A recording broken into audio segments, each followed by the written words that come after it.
Bien, bonsoir à tous. Merci d'être venus si nombreux pour cette présentation des finances locales qui aura deux parties. D'abord, une première partie pour expliquer le fonctionnement des finances locales, parce que vous entendez parler de problèmes budgétaires et autres tous les jours à la télé, et vous verrez que pour les collectivités locales, ça ne se passe pas du tout comme au niveau national.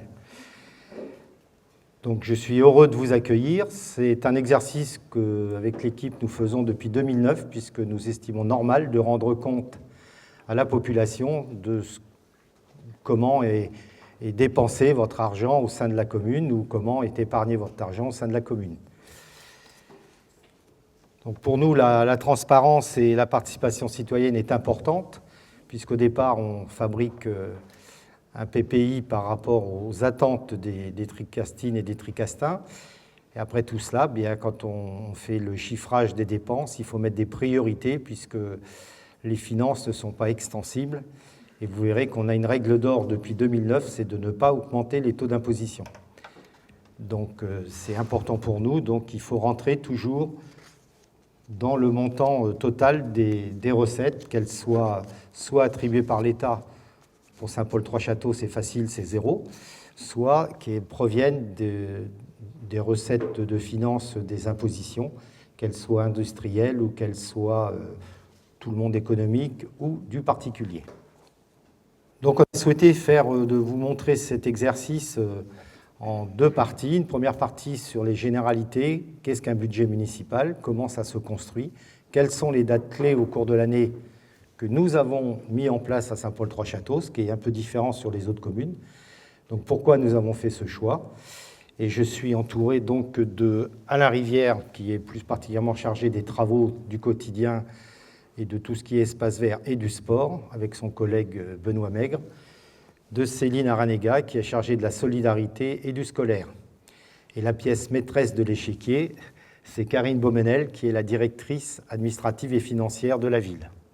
Donc Karine, je vais te passer la parole parce que tu vas tout nous expliquer comment ça fonctionne. En fait, au niveau d'une collectivité, le processus budgétaire repose sur l'intervention de 5 acteurs majeurs, tous indépendants les uns et les autres. Ces acteurs interviennent à différentes étapes, à savoir l'adoption, l'exécution et le contrôle d'un budget. Donc d'abord, les acteurs internes à la collectivité. Ces acteurs, il s'agit du conseil municipal, tout d'abord, avec l'organe délibérant de la collectivité. Son rôle est de voter le budget, c'est-à-dire de l'adopter en définissant les recettes et les dépenses pour l'année à venir. Ensuite, vous avez l'exécutif, c'est le maire, l'ordonnateur. Il est chargé de mettre en œuvre le budget adopté par le conseil municipal. Il en assure l'exécution des dépenses et le suivi des recettes. Ces deux acteurs internes sont soumis à des contrôles afin de garantir la légalité et la bonne gestion des finances publiques. Nous avons également des acteurs externes à la collectivité qui jouent un rôle de surveillance et de régulation. Tout d'abord, le préfet, qui est le représentant de l'État. Il veille à la légalité des actes budgétaires de la collectivité. Et en cas d'irrégularité ou d'absence d'équilibre, il peut saisir la Chambre régionale des comptes. Donc on a après la CRC, la Chambre régionale des comptes, qui elle est chargée de contrôler la gestion budgétaire et comptable de la collectivité. Elle peut émettre des observations et alerter en cas de déséquilibre. Et enfin, nous avons le comptable public, qui est indépendant de l'exécutif local. Il assure la tenue des comptes et le paiement des dépenses. Il exerce un contrôle de régularité sur les opérations financières et notamment en vérifiant la conformité des pièces justificatives. En clair, on a 5 acteurs, 2 internes et 3 externes, qui jouent des rôles complémentaires et essentiels pour assurer la bonne gouvernance financière de la collectivité. Leur indépendance garantit la transparence, la légalité et l'efficacité de l'action publique locale. Ensuite, on a eu au niveau des collectivités un grand changement avec une nomenclature qui a changé de la M14 à la M57, qui a permis une modernisation de la gestion publique locale. En effet, au-delà de l'aspect technique que cela constitue, nous avons eu un levier pour plus de performance, de transparence et d'efficacité. On a eu une harmonisation et une simplification des règles comptables avec une meilleure lisibilité au niveau de nos comptes. La M57 a introduit des notions poussées de contrôle au niveau de la gestion, de l'analyse financière et de la prospective, avec pour la commune de Saint-Paul-Trois-Châteaux la mise en place de centres d'analyse également. Toute une commune est autour de documents majeurs au niveau des finances locales. Donc on a d'abord un budget primitif qui se complète par un budget supplémentaire et des décisions modificatives. Et ces budgets sont également accompagnés de documents de préparation tels que le rapport d'orientation budgétaire qui se situe avant le vote du budget primitif. Donc pour la ville de Saint-Paul, nous nous sommes imposés des règles qui étaient entre juin et octobre, on définit les enveloppes budgétaires. Donc j'édite une lettre à chaque directeur de pôle et chaque chef de service, une lettre de cadrage, vous en avez sûrement entendu parler, une lettre de cadrage que les adjoints avec leurs responsables de service doivent rentrer dans la lettre de cadrage. En général, je fais particulièrement attention aux frais de fonctionnement parce que, vous ne le savez peut-être pas, mais c'est la dérive des collectivités, voire de l'État, ce sont les budgets de fonctionnement. C'est-à-dire tout ce qui sert à faire fonctionner la machine, la masse salariale, l'essence, l'électricité, l'énergie, enfin tout ce qui sert dans votre quotidien à vous, par exemple, pour faire fonctionner votre foyer. Après, en novembre, donc, on édite ce rapport d'orientation budgétaire. Puis en décembre, on vote le budget. Pourquoi ce choix de décembre? C'est parce que nous utilisons uniquement l'année de l'exercice. C'est-à-dire qu'on ne fait pas les reports des années précédentes. Et ça dénote aussi d'une bonne gestion parce qu'on ne peut pas aller chercher des excédents budgétaires des années d'avant pour équilibrer notre budget. Je tiens à ce que chaque année soit équilibrée par elle-même. C'est-à-dire qu'on n'utilise pas les joyaux de la couronne pour pouvoir équilibrer le budget. Donc, ce qui fait que chaque année, nous dégageons donc des masses en décembre de façon à pouvoir travailler après dans l'investissement. Puis en avril arrive le compte administratif, donc qui retrace tout le travail qui a été fait l'année N-1 avec tous les années qui précèdent, ce qui fait que ça nous permet de voter un budget supplémentaire et on affecte les résultats de l'année N-1. Et on ajuste là les dépenses et les recettes.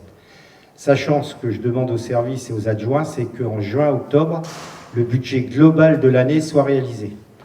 C'est-à-dire qu'il est hors de question entre décembre et avril, on aille rajouter des choses parce qu'on s'aperçoit qu'on a beaucoup d'excédents. Donc ce qui fait que l'enveloppe, effectivement, quand on vote le budget en décembre, il y a des choses qui restent en stagnation parce qu'on sait qu'on les reprendra qu'en avril. Donc on équilibrera en avril nos dépenses. Donc voilà comment on fonctionne. Simplement, ça oblige à rentrer dans des enveloppes et qu'on sait qu'on n'a pas d'ajout en cours d'année. Le seul ajout potentiel, c'est l'accident, une toiture qui s'envole. Là, effectivement, on ne peut pas la prévoir. Et si un élu, un adjoint avec son équipe, décidait de changer de portage sur un sujet, il doit supprimer un portage qu'il avait prévu. En gros, s'il a 1 million d'euros à dépenser, il ne peut pas arriver en avril en disant, en fin de compte, non, j'en aurai pour 1,5 million. Donc, c'est les adjoints qui doivent faire le choix dans leur domaine. C'est la seule solution pour avoir une gestion saine. Sans ça, vous allez très très vite, on va être vulgaire, mais dans les décors. C'est comme une voiture, si on la pilote mal, on risque d'aller dans les décors. Donc voilà, donc après, ça nous permet de dégager des excédents d'investissement surtout, ce qui nous permet de réaliser tout ce qu'on a programmé sur notre programme. Et donc on sait au départ combien à peu près il nous faudra tout au cours des 6 années du mandat. Un titre indicatif, quand nous avons fait le premier budget en 2008, l'excédent, c'est-à-dire le fonds de roulement de la commune, était de 702 000 euros. C'est-à-dire que ça couvrait tout juste 2 mois de salaire des employés. Aujourd'hui, on est autour de 10 millions d'euros de fonds de roulement. Et on varie entre 10 et 5, c'est-à-dire que comme on a des gros travaux à payer sur la fin du mandat, on va redescendre, mais en 2026, le budget affichera entre 5 et 6 millions d'excédents budgétaires, donc d'autofinancement, ce qui fait que ça nous évite d'avoir recours à des lignes de crédit qui sont toujours très chères. Donc, vous savez que les lignes de crédit, ça sert simplement à les payer du fonctionnement avec la dette. C'est-à-dire que ça fait exactement comme c'est des fausses dettes d'investissement, mais on peut ouvrir des lignes de crédit pour pouvoir faire face à ces obligations.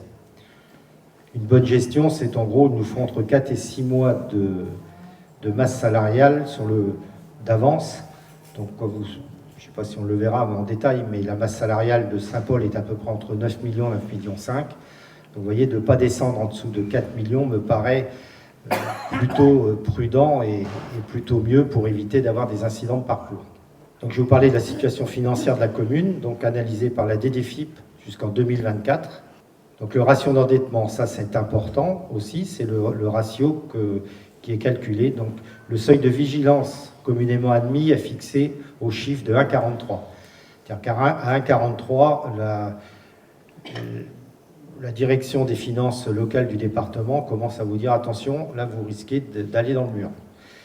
Donc on en est loin puisque le ratio d'endettement de la ville est à 0,34, le département de la Drôme à 0,36, la région Aura à 0,48 et la France est à 0,55. Alors la France, collectivité locale.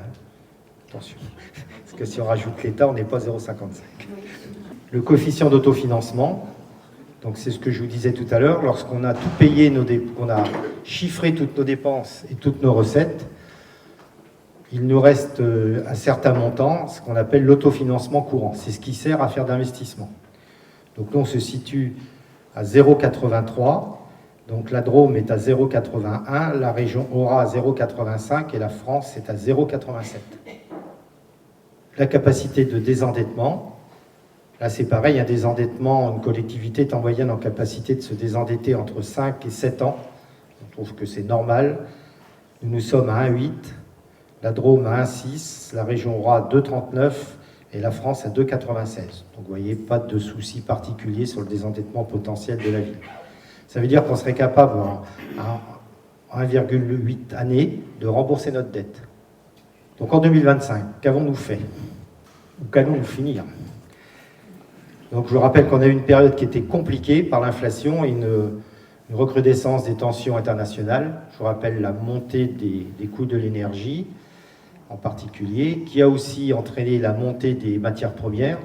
Donc lorsque vous construisez un bâtiment, bien l'acier, par exemple, augmente. Potentiellement, les enrobés peuvent augmenter aussi, puisque tout ça dépend du pétrole.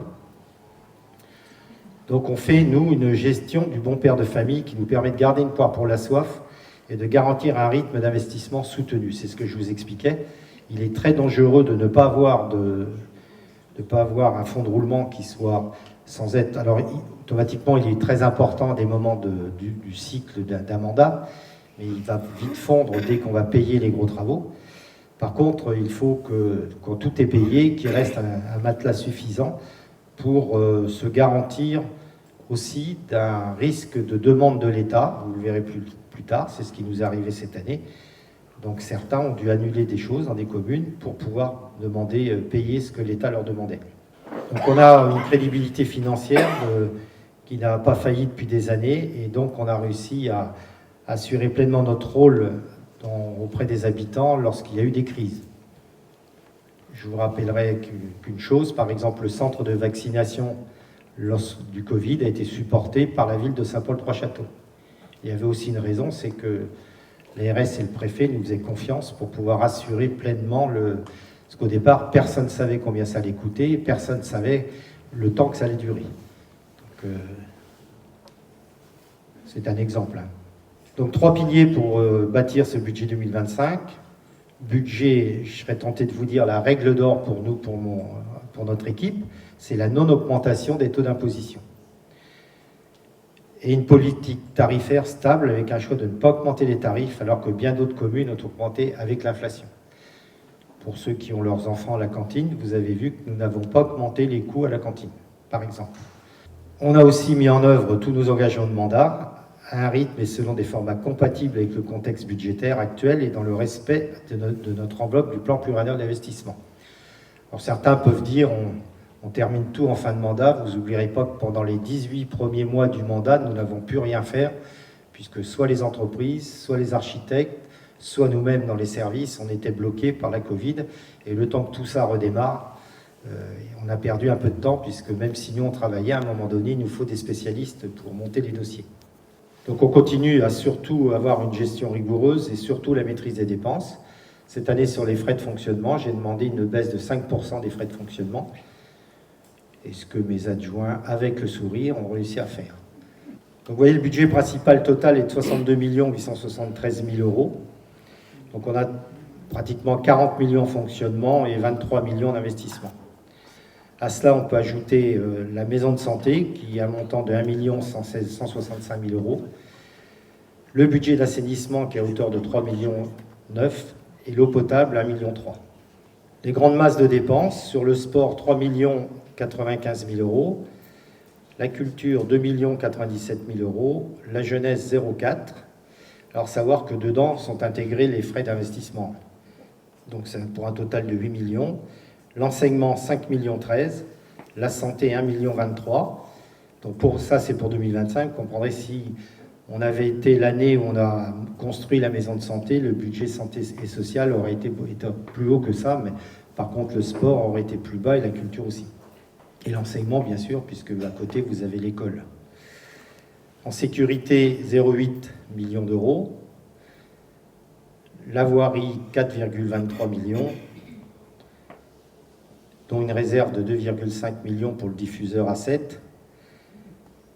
L'aménagement et l'habitat, développement économique 1,84. Et les services généraux de la ville, donc c'est ce qui sert à ce que je vous ai dit tout à l'heure, à faire fonctionner toute la ville. C'est-à-dire la masse salariale, l'énergie, l'eau, l'assainissement, tout ce qui est autour des bâtiments, la rénovation aussi, les petites réparations des bâtiments passent en fonctionnement. Donc là, on est à 23,5 millions d'euros. Le soutien aux associations, un chiffre important, 1 260 000 euros. 378 000 euros pour la jeunesse, 292 000 euros pour la culture et 460 000 euros pour le sport. Donc ça, c'est subventions et avantages en nature. Alors, il faut savoir, je fais un petit aparté sur les avantages en nature. Depuis la M57 que Karine vous a parlé tout à l'heure, ça nous a facilité les choses, puisque tout ce qui était frais autour du monde associatif, c'est-à-dire que lorsqu'on envoie une équipe, par exemple, pour aller remplacer un néon dans une salle pour la vie associative, ben là, c'est comptabilisé directement. Donc on est beaucoup plus fin et on peut affecter à chaque association sa part en fonction de l'occupation des locaux. Une association qui a un local que pour elle seule, automatiquement, elle a tout ce qui tombe sur elle.